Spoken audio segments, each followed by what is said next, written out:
PNP rank classification, the old rank and the new rank of PNP.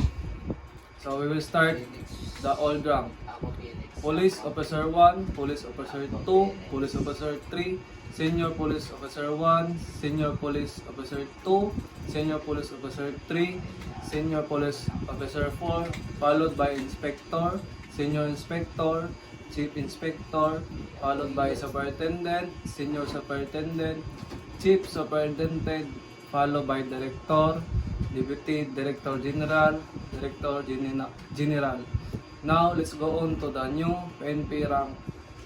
We will start Patrolman, Patrolwoman, Police Corporal, Police Staff Sergeant, Police Master Sergeant, Police Senior Master Sergeant, Police Chief Master Sergeant, Police Executive Master Sergeant, followed by Police Lieutenant, Police Captain, Police Major, followed by Police Lieutenant Colonel, Police Colonel, Police Brigadier General, Police Major General, Police Lieutenant General, Police General.